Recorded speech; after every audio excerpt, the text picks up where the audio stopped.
Hello everyone, कैसे हैं आप सब। आई होप आप बिल्कुल अच्छे होंगे। तो 10th क्लास की सीरीज़ में हमने कल तक मैंने न्यूट्रिशन पढ़ाया था।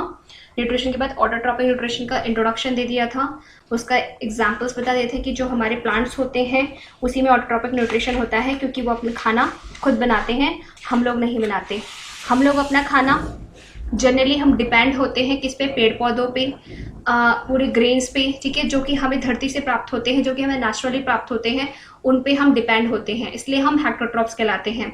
ऑटोट्रॉप्स क्या होते हैं? जो अपना खाना खुद बनाते हैं बिना किसी की हेल्प के। तो मैंने एक रिएक्शंस भी बताई थी आपको। जो ऑटोट्रॉपिक्स होते हैं, जो प्लांट्स होते हैं, वो क्लोरोफिल और सनलाइट के प्रेजेंस में अपना जो ग्लूकोज है, अपना कार्बोहाइड्रेट है, वो बनाते हैं, जो कि किसकी वजह से, जो एनवायरमेंट से लेते हैं, क्या, कार्बन डाइऑक्साइड और H2O एनवायरमेंट से लेते हैं। क्लोरोफिल सनलाइट के प्रेजेंस में वो कार्बोहाइड्रेट यानी कि ग्लूकोज की फॉर्म में एनर्जी लेते हैं और CO2 देते हैं हमें, और H2O के कुछ मॉलिक्यूल्स बाहर जाते हैं, जो कि एक्सेस का वाटर है वो बाहर दे देते हैं। तो ये आपके रिएक्शंस थे, यहाँ तक मैंने कल पढ़ाया था। अगर वो आपने वीडियो नहीं देखी है तो उसका लिंक डिस्क्रिप्शन बॉक्स में मिल जाएगा, आप उसको क्लिक करके वहां से देख सकते हैं। और इससे पहले वाले वीडियोस में जो इंट्रोडक्शन है वो भी मैंने दे रखा है, उसका लिंक भी आपको डिस्क्रिप्शन में मिल जाएगा, ठीक है। तो आप प्लेलिस्ट में जाके चेक कर लीजिएगा। नेक्स्ट देखो, आज हम पढ़ेंगे, let us see what actually happen during the process of photosynthesis. अब हम पढ़ेंगे कि एक्चुअल में होता क्या है। फोटोसिंथेसिस जब होती है तो एक्चुअल में क्या होता है। The following events occur during the process. ये सारी इवेंट्स है जब प्रोसेस होती है तब होता है। Absorption of light energy by the chlorophyll. क्या हो जाता है? Absorption of light energy by chlorophyll. Chlorophyll के द्वारा लाइट एनर्जी एब्जॉर्ब हो जाती है। क्लोरोफिल के द्वारा लाइट एनर्जी जो कि हमें सन से मिलती है, वो एब्जॉर्ब कर लेता है। कौन? क्लोरोफिल। सेकंड है conversion of light energy to chemical energy. जो लाइट एनर्जी क्लोरोफिल ने क्या करी, एब्जॉर्ब कर ली है, उसको कन्वर्जन कर देगा, उसे चेंज कर देगा light energy to chemical energy में, and splitting of water molecules into hydrogen and oxygen. अब क्या हुआ कि कन्वर्जन किया किसका, लाइट एनर्जी का केमिकल एनर्जी में, और स्प्लिट कर देगा किसको, वाटर मॉलिक्यूल्स को, किसमें, हाइड्रोजन और ऑक्सीजन। क्योंकि हमने जो प्राइस देखो यहाँ पे जो है ये H2O भी तो मिला है ना, कार्बन डाइऑक्साइड के साथ में H2O भी मिला है। तो उस H2O को जो लाइट एनर्जी जब केमिकल एनर्जी में जाती है तो वो स्प्लिट करती है किसको, वाटर मॉलिक्यूल्स को, किसमें, हाइड्रोजन और ऑक्सीजन दोनों में, क्योंकि वाटर किसका मिक्सचर है, हाइड्रोजन और ऑक्सीजन का मिक्सचर है। थर्ड क्या होता है, reduction of carbon dioxide to carbohydrate. ये क्या कर दिया, कार्बन डाइऑक्साइड का रिडक्शन किसमें कर दिया, कार्बोहाइड्रेट में। ये ग्लूकोज क्या है आपका, कार्बोहाइड्रेट है, तो इसने रिडक्शन कर दिया कार्बन डाइऑक्साइड का, किसमें, कार्बोहाइड्रेट में। तीन प्रोसेस हुई। सबसे पहले absorption of light energy by the chlorophyll. Chlorophyll ने एब्जॉर्ब किया लाइट एनर्जी को, वो कंजर्व हो गई, कन्वर्जन हो गया उसका किसमें, light energy to chemical energy, और उसने स्प्लिट कर दिया वाटर मॉलिक्यूल्स को इनटू हाइड्रोजन एंड ऑक्सीजन में। क्लियर। थर्ड हमने किया क्या, reduction of carbon dioxide. Carbon dioxide का रिडक्शन किसमें हो गया, कार्बोहाइड्रेट्स में। These steps need to take place one after the other immediately। जो steps है ना, ये जो तीन steps बताए हैं, जरूरी नहीं है कि immediately हो जाए, तुरंत हो जाए, नहीं, तुरंत नहीं होते, कुछ टाइम लगता है। For example, the desert plants take up carbon dioxide at night. जो डेजर्ट प्लांट होते हैं, जो रेगिस्तान में, जो रेत की भूमि पे जो प्लांट्स होते हैं, वो कार्बन डाइऑक्साइड को कब लेते हैं, नाइट के समय पे। And prepare an intermediate which is acted upon the energy absorb by the chlorophyll during the day. और प्रिपेयर करते हैं इंटरमीडिएट को, अपनी उस चीजों को प्रिपेयर करते हैं, अपने खाने को प्रिपेयर करते हैं, which is acted upon the by the energy, जो कि एनर्जी एब्सॉर्ब की जा रही है बाय द क्लोरोफिल के द्वारा ड्यूरिंग द डे। कब, दिन में क्लोरोफिल ने एनर्जी को एब्सॉर्ब किया था, क्योंकि दिन में ही क्या होता है, सन होता है हमारा। तो दिन में उस क्लोरोफिल ने एनर्जी को एब्सॉर्ब किया था, और जो डेजर्ट प्लांट है वो नाइट में क्या कर रहे हैं, टेकन अप, ले रहे हैं कार्बन डाइऑक्साइड। तो दिन और रात, मतलब तब जाके उसमें भी काफी बड़ा अंतर होता है, तब जाके वो इमीडिएटली प्रोसेस नहीं होती। ये जो तीनों प्रोसेस है ये इमीडिएटली नहीं होती है। जैसे कि डेजर्ट में क्या होता है, कार्बन डाइऑक्साइड, जो प्लांट्स हैं वो कार्बन डाइऑक्साइड नाइट में लेते हैं और एनर्जी कब यूज करते हैं, क्लोरोफिल के द्वारा जो एनर्जी एब्जॉर्ब होती है किसमें, दिन के समय में, वो रात को यूज करते हैं। ठीक है, तो इमीडिएटली नहीं होता, इसमें कुछ समय लगता है। Let us see how the components of the above reactions are necessary for the photosynthesis। हम देखते हैं कि how each of the component, कैसे हर कोई components of the above reaction, इस reactions की जो मैंने आपकी बताई है, CO2 प्लस 12H2O, therefore क्या है, C6H12O6 plus CO6O2 plus 6H2O, जो आपकी रिएक्शन है फोटोसिंथेसिस की, आर वैसे नेसेसरी फॉर फोटोसिंथेसिस। ये कैसे, बहुत ज्यादा आवश्यक है। देखिए, जो ये पत्ती होती है, cross section of a leaf, ये दिखाया गया है फिगर में। ये जो पत्ती आपको दिखाई गई है यहाँ पर, कि हम नॉर्मली ये पत्तियां ऐसे देखते हैं, किसी का भी ये मैट्रिड होता है, ये लामिना लीफ ब्लेड होती है, वेन्स होती हैं, फ्लोएम, जाइलम, वस्कुलर बंडल, ये सारे के सारे पूरा एक स्ट्रक्चर है जो कि आपका किससे, माइक्रोस्कोप से देखा गया है। ठीक है, एयर स्पेसेस होते हैं, गार्ड सेल होते हैं, क्लोरोप्लास्ट होता है, वेक्सिकस्क्यूटियल होते हैं, अपर एपिडर्मिस हो जाता है, ये सारे के सारे इस तरीके से दिखते हैं। ठीक है, तो हम जब इसको माइक्रोस्कोप से देखते हैं तो कुछ वो लीफ का स्ट्रक्चर इस टाइप से दिखता है। ठीक है, तो एक बार के लिए इसको एक बार याद कर लेना कि लीफ में क्या क्या चीज होती है, याद कर लेना, मतलब एक जर्नली 2-3 बार आप देखते रहोगे तो अपने आप ही माइंड में आ जाएगा। नेक्स्ट पढ़ते हैं नेसेसरी, जो हमने क्या पढ़ी, ये जो रिएक्शन है कि ये जो अबव रिएक्शन है अननेसेसरी फॉर फोटोसिंथेसिस, वो बहुत ज्यादा आवश्यक है फोटोसिंथेसिस के लिए। कैसे, if you carefully observe a cross section of a leaf under the microscope इन 6.1, ये जो 6.1 में अंडर द माइक्रोस्कोप से ये जो दिखाया गया है क्रॉस सेक्शन लीफ का, यू विल नोटिस, आप नोटिस करेंगे that some cells contain green dots, कि किसी सेल्स के पास क्या है, ग्रीन डॉट्स हैं। किसी किसी सेल्स के पास क्या है, ग्रीन डॉट्स है, देख रहे हो ये डॉट डॉट डॉट डॉट जहां जहां बने हुए हैं, किसी किसी सेल के पास क्या है, ग्रीन डॉट्स हैं, हरे हरे कलर के डॉट्स हैं। These green dots are cell organelles called chloroplast. यही जो ग्रीन डॉट्स होते हैं सेल ऑर्गेनल के, उन्हीं को हम क्या बोलते हैं, क्लोरोप्लास्ट, विच कंटेन क्लोरोफिल, जो कि क्लोरोफिल को रखता है। क्या हमने पढ़ा, हमने पढ़ा कि इसके अंदर, ग्रीन के अंदर हमने नोटिस किया कि ग्रीन लीफ के अंदर डॉट होते हैं, ग्रीन डॉट्स होते हैं। ये जो ग्रीन डॉट्स होते हैं इनको हम क्या बोलते हैं, क्लोरोप्लास्ट। यही क्लोरोप्लास्ट के अंदर क्या रहता है, क्लोरोफिल, यानी ग्रीन डॉट हो गया, ग्रीन डॉट के अंदर क्या हमारा, क्लोरोप्लास्ट, और क्लोरोप्लास्ट के अंदर भी हमारा क्या है, क्लोरोफिल। उस क्लोरोफिल, ये जो क्लोरोफिल है यही लाइट एनर्जी को एब्जॉर्ब करता है। यही कर रहा है क्या, लाइट एनर्जी को एब्जॉर्ब करता है। Let us do an activity with which demonstrated that chlorophyll is essential for photosynthesis. अब हम कुछ एक्टिविटी करेंगे जो आपकी बुक में दे रही है, एक्टिविटी विच डिमॉन्स्ट्रेट, जो कि बताएगा कि that chlorophyll is essential for photosynthesis, की क्लोरोफिल एसेंशियल बहुत ही ज्यादा आवश्यक है फोटोसिंथेसिस के लिए। एक्टिविटी 6.1 देखिए, आपको साफ साफ पता चल रहा है। अब क्या करो, take a potted plant with variegated leaf, जो कि कोई भी पॉटेड प्लांट ले लो जो कि आपके घर में उगाया गया है। फॉर एग्जाम्पल मनी प्लांट ले लिया या क्रोटॉन्स ले लिया, ठीक है, क्रोटॉन्स के पत्ते ले लिए आपने या फिर मनी प्लांट्स के पत्ते ले लिए। फिर क्या किया, keep the plant in the dark room for the 3 days। ये जो प्लांट है ना, ये पौधा है, इसको डार्क रूम में रख दो, कितने, 3 दिनों के लिए। So that all the starch gets used up, जितने भी जो इसके अंदर जो स्टार्च है वो सारा का सारा यूज हो जाए। फिर क्या होगा, now keep the plant in sunlight for about 6 hours। अब क्या करो, उस प्लांट को जो 6 दिन के लिए क्या रखा गया था, 3 डेज के लिए रूम में रखा था, अब उसको 6 घंटे के लिए कितने, सनलाइट में रख दो।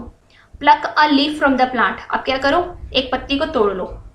मार्क द ग्रीन एरियाज, अब जहां जहां वो ग्रीन एरिया है, जहां जहां उस, क्योंकि भाई तुमने 3 दिन बिना धूप के डार्क रूम में अंधेरे कमरे में रखा है, तो वो जो ग्रीन पत्तियां हैं वो झुलस जाएंगी, पूरी तरीके से खराब हो जाएंगी और कहीं ना कहीं वो ब्राउन पेचेस के रूप में आ जाएंगी और वो ग्रीन पेचेस कम हो जाएंगे। अब क्या करो, अगर ग्रीन पेचेस उसमें बच भी गए तो उन सभी को क्या कर दो, मार्क कर दो। इसने बोला mark the green areas in it and trace them on a sheet of paper. और उसको ट्रेस कर लो कि भाई कौन कौन सा ग्रीन एरिया था, ट्रेस करना आता ही होगा आराम से, कि ट्रेस कर लो अपने कि इस पत्ती में कहाँ कहाँ ग्रीन एरिया बचा है।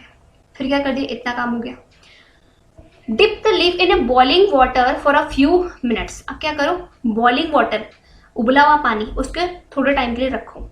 फिर क्या हुआ, आफ्टर दिस, उसके बाद emerge it into a beaker containing alcohol, और वापस से इसको जो बॉइलिंग वाटर में हमने पत्ती को रखा, उसके बाद इसको इमर्ज कर दिया, मतलब मिला दिया, किसमें, उस बीकर में रख दिया जिसमें अल्कोहल था, जिसमें अल्कोहल था।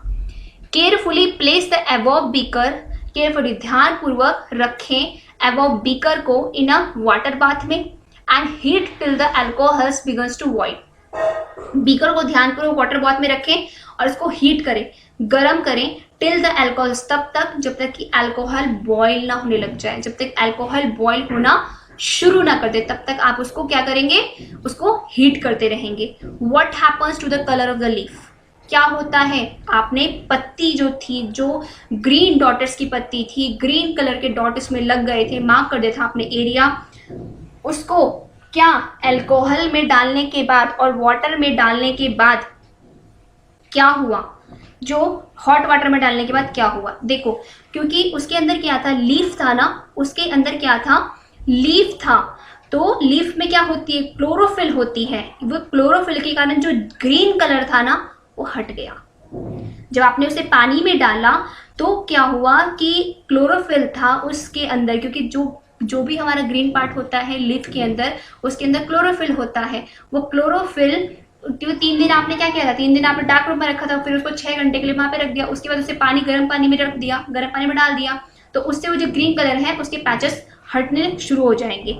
उसके बाद क्या हो जाएगा, ये जो पत्ती है ना, अल्कोहल के डालने के बाद, अल्कोहल में डालने के बाद जो धीरे धीरे उसका ग्रीन पिगमेंट है ना वो बिल्कुल खत्म हो जाएगा, वो बिल्कुल खत्म हो जाएगा। उसके बाद ये जो आपने पानी वाटर बॉईल किया था उसमें उस पत्ती को डाला, देन उसको फिर किसमें डाला, अल्कोहल बीकर में डाला, उसके बाद उस पत्ती पे कोई कलर नहीं होगा, कोई कलर का मतलब वाइट कलर हो जाएगा, उसका जो ग्रीन पिगमेंट्स है सारा गायब, सब कुछ गायब हो जाएगा।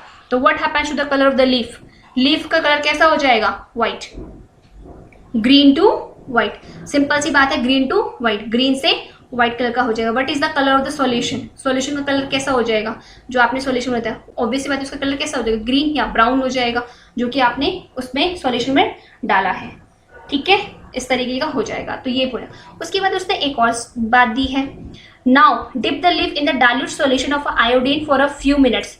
अब उसी लीफ को, मतलब दूसरे पत्ते को ले लिया हमने, उसको लीफ को हमने किसमें, dilute solution of iodine, iodine के डाइल्यूट सॉल्यूशन में डाल दिया फॉर अ फ्यू मिनट्स, कुछ मिनट्स के लिए। Take out the leaf and rinse off the iodine solution, निकालो बाहर को लीफ को, और रिंस ऑफ मतलब उसमें से आयोडीन क्या है, थोड़ा सा जो उस पर चिपक गया है उसको हटा दो। Observe the colour of the leaf, अब ऑब्जर्व करो colour of the leaf and compare this with the tracing of the leaf done in the beginning, और कंपेयर करो इसको कहाँ पर, विद द लीफ, लीफ के with the tracing of the leaf done in the beginning, जो कि आपने starting में ट्रेस किया था ना, अपने उसमें बुक में ट्रेस किया था, उसके कंपैरिजन में इसका कलर कंपेयर करो, इसका कलर कौन सा हो जाता है। What can you conclude about the presence of star in various areas on the leaf? What can you conclude? आप क्या conclude करते हैं about the presence of stars, stars के बारे में in various areas, जो कि बहुत सारे areas है in the leaf, leaf में। देखो सिंपल सी बात है, आपने क्या किया, आयोडीन सॉल्यूशन लिया, आयोडीन सॉल्यूशन लिया, इससे पता चलता है कि उसमें स्टार्च है या नहीं। जनरली क्या होता है, किसी भी लीफ में, किसी भी चीज़ में अगर हमें स्टार्च की उपस्थिति का पता करना है, कि प्रेजेंस का पता करना है स्टार्च के बारे में, तो उसमें सिंपली हम उसको क्या करते हैं, आयोडीन में डुबो देते हैं। आयोडीन में डुबोने के बाद अगर उसका कलर चेंज हो जाता है, आयोडीन में डुबोने के बाद उसका कलर चेंज हो जाता है, इसका मतलब है कि उसमें स्टार्च था, उसमें स्टार्च था, क्योंकि जो स्टार्च टेस्ट ही ये बताता है, स्टार्च टेस्ट को जर्नली करने के लिए आयोडीन की ज़रूरत पड़ती है, स्टार्च टेस्ट को करने के लिए आयोडीन की ज़रूरत पड़ती है, क्योंकि इन पत्तियों में स्टार्च के रूप में खाना जो भी है वो स्टोर होता है, तो इसलिए हमने उस पत्ती को लिया और स्टार्च यानी कि आयोडीन के सॉल्यूशन में डुबो दिया, उसके बाद कंपेयर किया, देन उसका कलर क्या हो जाएगा, चेंज, वो जो ग्रीन कलर के पैचेस दिख रहे थे ना, वो कलर क्या हो जाएगा, उसका ब्लू हो जाएगा या फिर ब्लैक हो जाएगा, ब्लू हो जाएगा या फिर ब्लैक हो जाएगा। इससे हमें प्रेजेंस पता चली कि जहां जहां ब्लू हुआ इसका मतलब यहाँ पर स्टार्च था, उस पत्ती में स्टार्च था। ठीक है, तो ये पूरी एक्टिविटी आपको ये बताती है प्रेजेंस ऑफ स्टार्च, कि प्रेजेंस ऑफ स्टार्च हमारा किस में रहता है, उस पत्ती में रहता है। और जो क्लोरोफिल है वो क्यों कम है, क्लोरोफिल कहाँ होगा, जो हमारा ग्रीन डॉट्स है उसमें क्लोरोफिल पाया जाएगा, जो कि स्टार्च के अंदर ही रहता है। और इसी वजह से उसको मार्क किया जाता है। अगर क्लोरोफिल नहीं होगा ना पत्तियों में, तो वो ग्रीन कलर की कभी नहीं होंगी। जो पत्तियां येलो कलर की हो जाती हैं या फिर ब्राउन कलर की हो जाती हैं, उसमें क्लोरोफिल नहीं पाया जाता। वो जो सनलाइट पड़ती है वो एब्जॉर्ब नहीं करती लाइट एनर्जी को। ये भी मैं आपको बता देती हूँ। तो सिंपल हमने क्या सीखा इस एक्टिविटी से, इस एक्टिविटी से हमने सीखा कि chlorophyll is very essential for the plants. ये क्लोरोफिल वेरी इसेंशियल है प्लांट्स के लिए। Without chlorophyll we can not easily से दैट कि ये जो पत्ती है हाउ ये कैसे ग्रीन है या ग्रीन क्यों नहीं है। ठीक है, इसका कलर कैसा हो जाएगा। उसके बाद स्टार्च, इस पत्ती में स्टार्च है या नहीं, इस लीफ में स्टार्च है या नहीं, उसके लिए आप क्या करेंगे, सिंपली आप क्या करोगे, आप इसको ये बताओगे कि इसको आयोडीन के सॉल्यूशन में डाल देना। अगर इसका कलर चेंज हुआ, ब्लू या ब्लैक हो गया, इसका मतलब है कि इसमें स्टार्च की प्रेजेंस थी। क्लियर? आई होप आपको ये एक्टिविटी समझ आ गई होगी। अगर कुछ भी समझ ना आए then you can comment on the comment box, I will tell you. ठीक, नेक्स्ट है, now let us study how the plant obtain carbon dioxide. अब हमें स्टडी करनी है जो कार्बन डाइऑक्साइड है वो कैसे ऑब्टेन, कैसे बनती है, कैसे लेती है वो। In class 9 we talked about stomata. Class 9 में आपने स्टोमेटा के बारे में पढ़ा था। स्टोमेटा क्या होता है, विच आर टीनी पोर्स, जो कि बहुत छोटे छोटे पोर्स होते हैं, present on the surface of the leaf, जो कि पत्तियों के सरफेस पे पाया जाता है, जो कि पत्तियों के सरफेस पे पाया जाता है।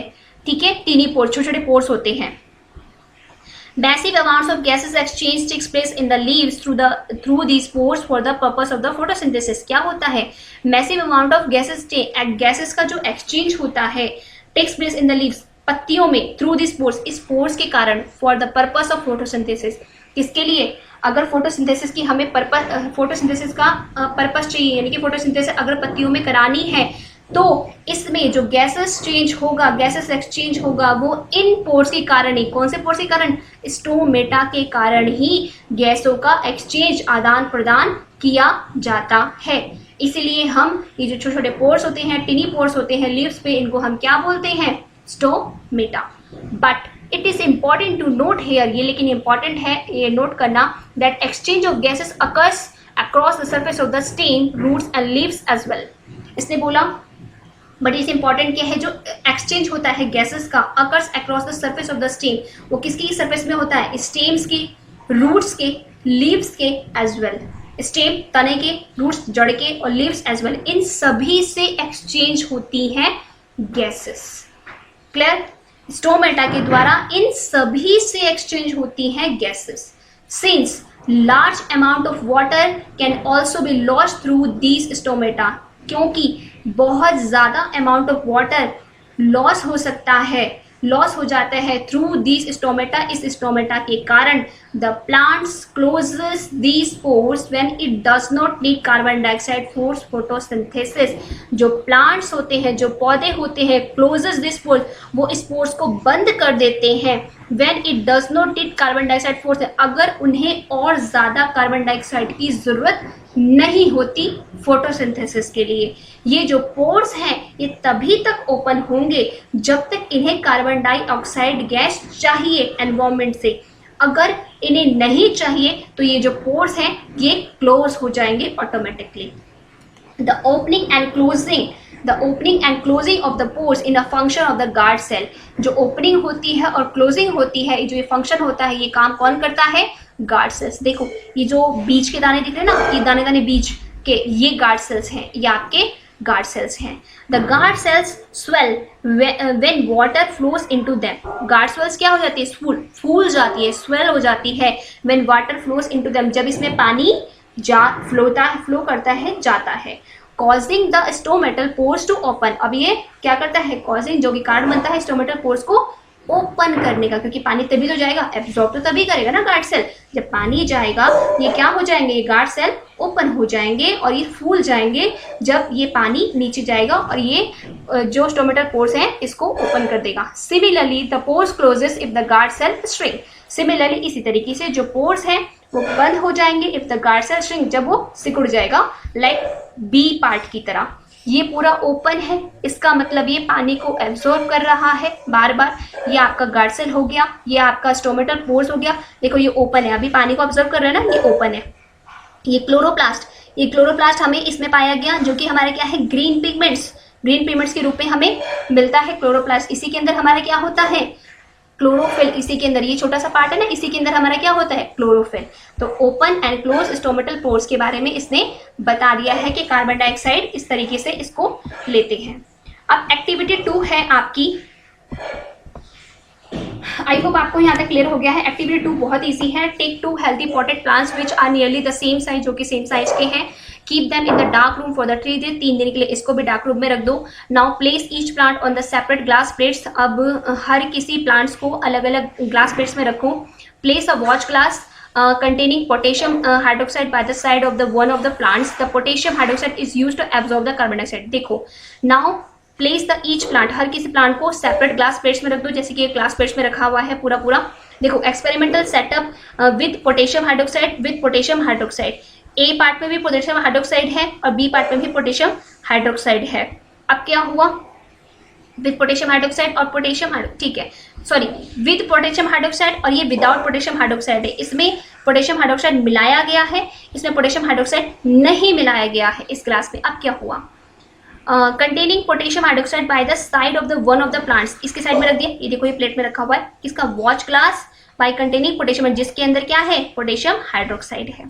क्या हुआ, the potassium hydroxide is used up to absorb the carbon dioxide. जो पोटेशियम हाइड्रोक्साइड है ना, यूज अप कर लेगा, एब्जॉर्ब कर लेगा, किसको, कार्बन डाइऑक्साइड को। जो पोटेशियम हाइड्रोक्साइड आपने इसके पास में रखा है ए पार्ट में, ए में जो दिख रहा है वो क्या कर लेगा, यूज कर लेगा, किसको, कार्बन डाइऑक्साइड को।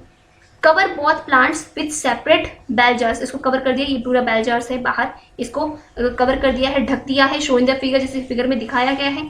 Use Vaseline to seal the bottom of the jars to the glass plate so that setup in the air tight. अब हमने क्या किया, कवर कर दिया बोथ प्लांट्स को, दोनों प्लांट्स को विथ सेपरेट बेल जार्स में, show in the figure. Use Vaseline, Vaseline का यूज कर दिया सील करने के लिए, बॉटम ऑफ द जार्स, नीचे की तरफ से सील करने के लिए bottom of the jars, to the glass plates को, सो दैट, ताकि the set up is air tight, अच्छे से वो टाइटली बंद हो जाए। Keep the plants in sunlight, अब इस जो ये प्लांट्स है इसको सनलाइट में रख दो फॉर द अबाउट 2 आवर्स, 2 घंटों के लिए। 3 दिन तक ये रूम में रहे थे, उसके बाद इसको बेल जार में बंद कर दिया। बेल जार में बंद करने के बाद एक के साथ में पोटेशियम हाइड्रोक्साइड रख दिया और एक के साथ में पोटेशियम हाइड्रोक्साइड नहीं रखा है। उसके बाद इसने वैसलीन से इसे कवर कर दिया और कवर करने के बाद इसे 2 घंटे के लिए सनलाइट में रख दिया। फिर क्या होता है, pluck a leaf from each plant, अब दोनों प्लांट्स में से एक एक पत्ता तोड़ो। And check for the presence of starch as in the above activity, और चेक करो स्टार्च के प्रेजेंस इसमें क्या है। अबव एक्टिविटी पहली एक्टिविटी के द्वारा, जो भी अभी जस्ट स्टार्च की एक्टिविटी देखी थी, कौन सी एक्टिविटी, आयोडीन की एक्टिविटी। आयोडीन की एक्टिविटी का इसमें यूज करो और चेक करो कि स्टार्च कितना है। Do both the leaves show the presence of the same amount of starch, क्या दोनों लीव्स एक साथ एक ही प्रेजेंस को बताएंगे, एक सेम ही स्टार्च को प्रेजेंस को बताएंगे कि दोनों में स्टार्च की जो क्वांटिटी है वो सेम है या नहीं है। What can you conclude from this activity, आपने क्या कंक्लूड, क्या निष्कर्ष निकाला इस एक्टिविटी के द्वारा। देखो अब इसका answer, based on the 2 activities perform above, जो कि बेस्ड 2 एक्टिविटीज हमने परफॉर्म करी है ऊपर की साइड पे, can we design an experiment to demonstrated that sunlight is essential for photosynthesis. We design, हम कह सकते हैं कि एक्सपेरिमेंट जो डिमॉन्स्ट्रेटेड हमने किया है, that sunlight is essential for the photosynthesis, कि सनलाइट बहुत ज़रूरी होता है किसके लिए, फोटोसिंथेसिस के लिए। सो फार इसके विपरीत, we have talked about how autotrophs meet their energy requirements, हम जनरली बात कर चुके हैं कि जो ऑटोट्रॉप्स है वो कैसे एनर्जी रिक्वायरमेंट को पाते हैं, कैसे मिलते हैं। But they also need other raw material for building their body, लेकिन उन्हें और ज़्यादा रॉ मटेरियल की आवश्यकता भी होती है अपनी बॉडी को बनाने के लिए। Water used in photosynthesis in taken up from the soil, जो कि वाटर है यूज्ड अप किया जाता है फोटोसिंथेसिस में, इन टेकन अप जो कि ली जाती है फ्रॉम द सॉइल मिट्टी से, बाय द रूट्स रूट्स के द्वारा, इन टेरेस्ट्रियल प्लांट्स के द्वारा, जो कि हम पानी डालते हैं उसमें, ठीक है। Other materials like nitrogen, phosphorus, iron, magnesium are taken up from the soil, ये सारे के सारे ये सारे मिट्टी में ही रहते हैं। कौन? Nitrogen, phosphorus, iron, magnesium are taken up, ये भी ली जाती है फ्रॉम द सॉइल मिट्टी के द्वारा, फ्रॉम द सॉइल मिट्टी के द्वारा। Nitrogen is nitrogen in an essential element used in synthesis of protein and other component.